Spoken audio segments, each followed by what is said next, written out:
Troisième et dernière étape, vous repliez votre disque en 4 selon les 2 traits de départ. Et cette dernière étape est nettement plus facile que la précédente puisqu'il s'agit de plier cette fois-ci en 2 le quart de disque pour obtenir un secteur circulaire, voilà, comme ceci.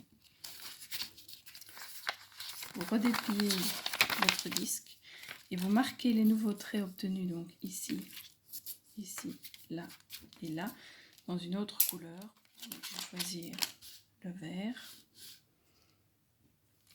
Et si vous prenez votre rapporteur en le plaçant bien au centre du cercle, vous verrez que cet angle fait normalement 45 degrés. Et pour clôturer cette troisième étape, vous reliez toutes les extrémités de ces 4 segments entre elles perpendiculairement, donc horizontalement et verticalement en fait, exactement comme les 2 autres, pour obtenir un rectangle. Ici je devais tracer en continu.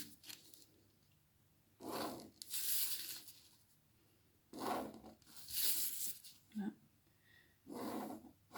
Et vous reliez ces extrémités en pointillés dans les 4 directions. Voilà, votre disque est terminé. Il vous reste à placer pour chacun des points obtenus sur l'axe des X et l'axe des Y la valeur particulière des sinus et cosinus correspondants. Donc, juste un petit exemple. Si je prends le cosinus de l'angle de 60 degrés que je vais noter ici à l'aide d'une flèche orientée en partant de mon axe des X, cet angle de 60 degrés, son cosinus est pile à la moitié de l'axe des X, donc 1,5.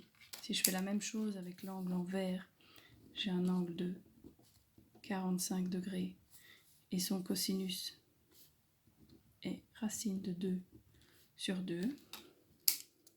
Et dernière chose, de la même façon avec l'angle de 30 degrés, le cosinus je le lis ici et on sait que c'est racine de 3 sur 2.